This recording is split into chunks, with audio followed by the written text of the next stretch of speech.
What brings you out here today? No kings. Today is No King's Day. Love people. So much pain has caused us to be here today. It's unbelievable. I'm out here because I care about my country. My school has a large proportion of families of immigrants. You're not coming near our students. Never seen anything my whole lifetime like this. Lost my job because of the Trump tariffs. Crazy liberal people who just want to open the border. What do you want to see changed? That human rights belong to all of us. The billionaires, the corporations, unions really have a big role to play. A lot of policies and curriculum changes come at the local level. Have faith.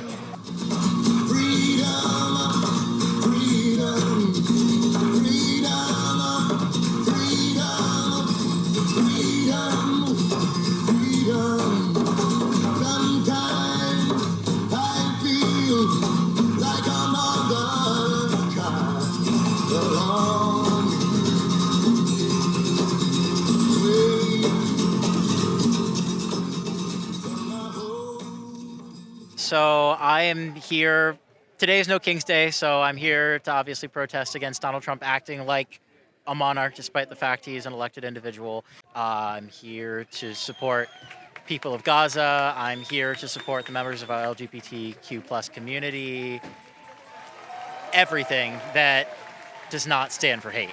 I think that the biggest thing, obviously I second everything he says, is I'm tired of our children seeing an example of bad behavior. We teach our children to not be bullies, to not call names, to be nice to people, to be compassionate, and I'm tired of not having that example in the White House, in the highest office in the country. I want to see my country make good choices, and I want it to see it be a place where people can be safe and have fun. I miss the days where we were able to have political discourse in a fun way. I actually remember the back when I was in college, and we. The young Republicans and the young Democrats would kind of face off in a little fun way. It was the McCain and Obama, and there was even dance parties. It was so much fun, and that's gone now. Like, the White House Correspondents' Dinner was canceled. I'm out here because I want things to be fun again. What brings me out here today is the fight for everyone around me, for my father especially. I'm here to show him that I will make a difference by just being here, speaking my mind, doing everything I can just to help our community out. And ICE, you're not welcome to the cookout. I have lived in this country for a long time, and we have never, ever been through anything like this. We have never sort of doubted our democracy. We have never been fearful before, and all of that exists now.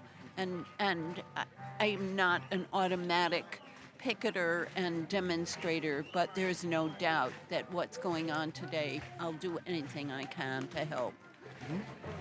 My family came here in the 17th century, and I've never seen anything my whole lifetime like this. So we're really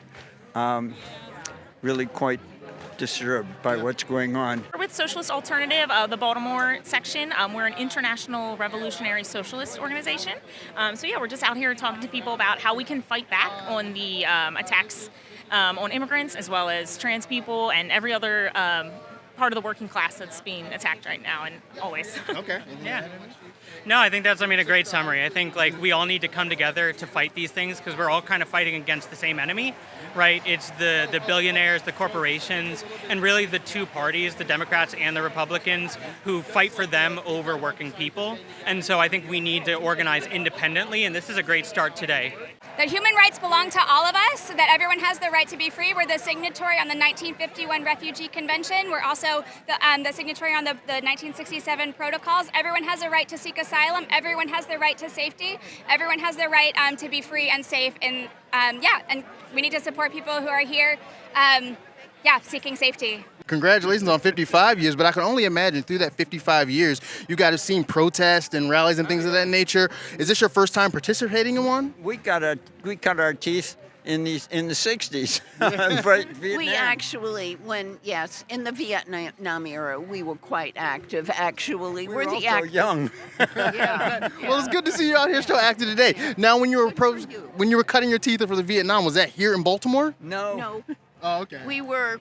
Let's see, Steve is a professor, and we were at Dartmouth in those years. Did you ever hear of Dartmouth? Of course. Yes, of course, okay. very much yes. so. And we were very active. There were professors were active, and people. There were campus rallies all over the place, And there were takeovers of buildings and things like that. So Now, when you bring your activities out here, you made all these wonderful arts and crafts. What is your purpose or incentive? What motivated you to come out here and bring all these kids' activities? And did you build this yourself? Yes. Nice. So, what motivated you to get all this done? Well, honestly, I've been having trouble sleeping at night because I'm worried about my neighbors. Baltimore is a very diverse area. We have a lot of immigrants. I grew up around here. I'm used to seeing people from all kinds of different cultures, and I don't like that they're scared. I don't like that they're worried what's going to happen if they send their kids to school. That bothers me. I really enjoy the diversity of this city, and I want to protect it. So this is what I was putting my time into. I'm an arts and crafts person. This is how I'm helping the resistance. Are you an educator by chance? No, I'm not. I'm just a mom. Okay. So Now, I understand both of you are educators, correct? So what is something specifically from the administration that you would want to see to help you when it comes to educating? Like you said, the youth, could it be policy, books, anything of that nature that would help you as teachers?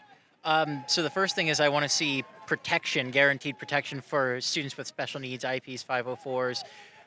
As the Department of Education is potentially being cut, that is where a lot of the funding for that comes from, is from the federal government. And I'm terrified of that because our children deserve a right to an equitable and equal education. So I want to see that protected. The biggest thing for me at this time is protecting my students from immigrant families. My school has a large proportion of families of immigrants, and I've had to endure them being scared. I've had kids disappear and vanish from my classes because they're scared to come to school. I have had kids that told me they don't want to come to their own graduation. They didn't go to their own graduation because they were scared for themselves or their families. And I think that places like education, hospitals that are supposed to be safe spaces need to be protected. And at that point, that's my biggest concern. Earlier this school year, we had rumors that ICE was sitting outside of our building. The building went into lockdown, and we were briefed on what to do if ICE members came into our school. Fortunately, it ended up being just a rumor, but I've had students miss exams because ICE has been in their neighborhood. I have had students come into my classroom and be very upset about it, and they are children. They don't deserve to be threatened like that. They deserve to have a place where they are safe, where they can receive an education, and where they can feel protected. And I am utterly disgusted that this is what's happening to them, because they are the sweetest children. I know freedom is a big word, like it's a huge aspect, but I want to see freedom in all places of America, and I want to see a government that's run off the people's decisions instead of just going off of what you, because this is kind of giving like Hail Hitler. Yeah. It literally is. Yeah. Like I said, it's unbelievable that it's come to this. Yeah. Jada, I see you getting emotionally invested in this and that it means a lot to you and that it's hitting home for you. You mentioned something about your father earlier. Was there something specific that the administration has done that has affected you personally and your family? Well, we are really scared right now. My father came from Mexico here to make sure I had a better life, and my mother was never there for me. So my father played both roles when I was growing up, so it's really hard to see the impact of my family and how he has to work twice as hard just to stay here. Is there anything in specific that's going on right now that worries you the most, that you feel people should be the most concerned about? The country has become violent. There were 2 murders today in Minnesota. There are murders all over the place. Good people who are being murdered politically. The number of political murders now are shocking. Yeah. I am going to be 89 in October. I have never seen U.S. Marines called out against the citizens of the United States. I've never seen a president who federalized National Guard troops with no permission from the governor. I mean, we are in a state of lawlessness caused by a rogue president. What do you want to see affect, or what changes do you want to see affect to the current administration that aligns with the message you're trying to share with the people today? Yeah, I think some of the things we're asking for is, or not demanding. We're demanding that ICE be out of ICE pulled out of schools, out of public places, out of workplaces, right? Shut ICE down, and then immigrants be given citizenship, be given the rights as everyone else in this country has, and then also like fighting back, giving inclusive healthcare to all trans people, everyone, be given healthcare and. Yeah, I think it also really has to do with like the labor movement and unions. I think that unions have been spending millions of dollars supporting these parties when they really should be, organizing the unorganized. So we think that unions really have a big role to play in organizing, defense committees, organizing workplaces to figure out what to do if ICE comes in. Because you can know your rights and still get deported. You can know your rights and still get attacked. So we really need to come together as working people and fight together. You mentioned a couple talking points and action items that your organization is a part of. Could you go over a few of those for me? Yeah, so everyone has the right to safety, and so we believe that we want a world where everyone has the right to be safe, to have their families safe, to be with their families. So we're against family separation. We are against people not having the right to due process, to legally be able to seek their cases and have that process interrupted. Yeah. Okay. How can people reach out to you if they are having issues when it comes to immigration or court cases or anything? What does that process look like? So on our website, asyleewomen.org, there's a form. There's a button on our homepage that says, I need help. Click the form. That'll give us enough information if you fill that in to know if you're eligible for our services. We obviously have a lot of folks reaching out for services at the moment. We're a small nonprofit, but reach out to us. We will follow up, even if it takes a little while. And then we support with English classes, legal services. We have partnerships for medical and mental health care, food, diapers, and more. All kinds of day program, all kinds of stuff. We believe in community. We believe we're stronger in community, and we believe that we're stronger together. I think the most valuable thing that could happen is to get rid of Donald Trump, honestly. He is an authoritarian dictator. This is what he promised to do for the country, and the change needs to happen there. Republicans need to stand up. That's their guy. They supported him. They're the reason why he's in office, and they need to stand up. It's my birthday. I'm here to celebrate my birthday. Did you bring me a present? Yeah, I brought you a microphone to tell the country your message. What message do you want to deliver to the people? The message I want to deliver is LA is on fire. It's full of crazy liberal people who just want to open the borders and let all the rapists and criminals into our country. So we have to go into LA and burn it to the ground. Okay, well, what do you have to say to the opposition? There's a lot of people here that disagree with what you're saying. So what do you have to say to them? They all have Trump derangement syndrome. They've been drinking the left-wing Kool-Aid. They're Antifa, can't you tell? No, I can't tell because I know, a lot of people have been taken out of the country. A lot of students have been affected and families. There's a lot of things going on right now. So what do you have to say to hold yourself accountable to those instances of, injustice? Injustice? All those people needed to be deported. I don't care what you say. They're writing communist editorials in school newspapers and things like that will not be tolerated. Will not be tolerated. Well, I think a lot of people here today would not tolerate your message. So why are you here today with a lot of the opposition? I heard this was a Yes Kings rally. Yes Kings, yes Kings, yes Kings. We have to weather the storm of what is going on in the current administration and things that are going on. How can people support you, support your students, support you as educators? What are the best way that people can currently support you and your movements or messaging? Stay informed at your local level. A lot of school funding, a lot of policies and curriculum changes come at the local level. If you want to protect your children, protect what they're learning, be informed and be active at parent-teacher conferences, at local school hearings and things like that. You don't want people who have the privilege to get to take off work to go advocate for more conservative, shall we say, curriculum, whether it's coming to history or English or what books are acceptable in school. You need to be active in that. It helps to stay informed, and as we as educators try to communicate with you, communicate with us. Tell us what we can do. What can we do to be helpful in class? What can we do to keep your children safe and make them feel safe? I would say just reach out to your teachers, ask them what support they need. If it's just school supplies, pencils, paper. I know that me, along with all of my other colleagues, spend hundreds, if not thousands, of dollars a year of our own money to support and fund our own classrooms. I can give you the exact number if you want. Yeah, sure. Let's see. Yeah. It was $847 this year. Wow. Pencils, tissues, hand sanitizer, markers, whiteboard markers. I got a kid or two a calculator because they needed it. Even though we have calculator sets at our school, that's a long story.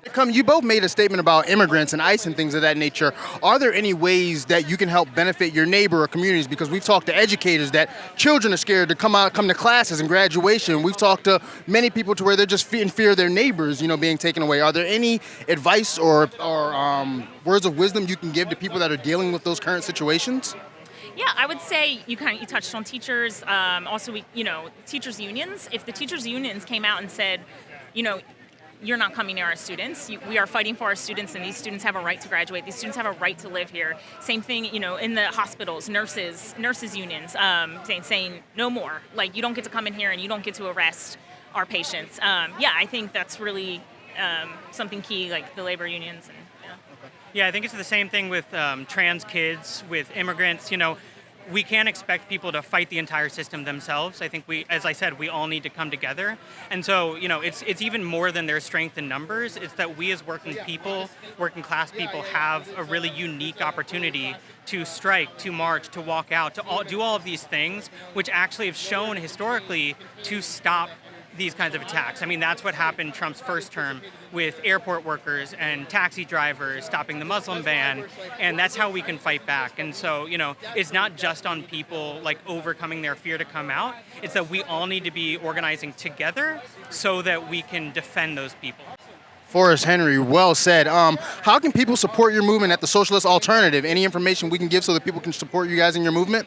Yeah, so we have a paper that is online, and it's monthly, so you can get it in your mailbox. Definitely, checking us out, seeing how you can get involved. We have, like I said, branches all across the country, many sections throughout the world. So yeah, joining up that way. Okay. Yeah, definitely. You can also follow us at Be More Socialist on Instagram. So following us is a really good thing. If you're interested in getting involved, just reach out, and we'll see how we can get you plugged in. Now, when it comes to the community and how people can support you, what is the best advice you would give to the people, the administration, when it comes to supporting you and how you feel as a citizen of this country? Preach what you say. You guys say that you want to be united. Why aren't you guys united? We pledge allegiance to the flag every day. Why aren't you taking your word for it? Why are we here? Like I said, why are we here? It's unbelievable. Why are we here? I would like people to wake up and realize that Medicaid is important, and that Medicare is important, and that people are important, and that you should stop stealing my neighbors and taking them off and sending them to prisons out of the country.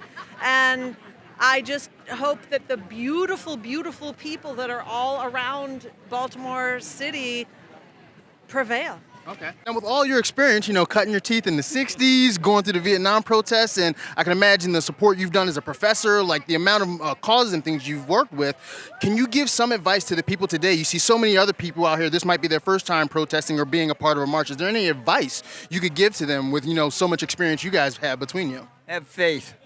Have faith. The country's been here for a long time. We've been through pretty bad stuff. All we have to do is never anything like this, but we're going to make it. This is what America's about. When things, we get tough, Kennedy just said it in 1963. I heard him. And when the going gets rough, Americans get tough, and we're tough.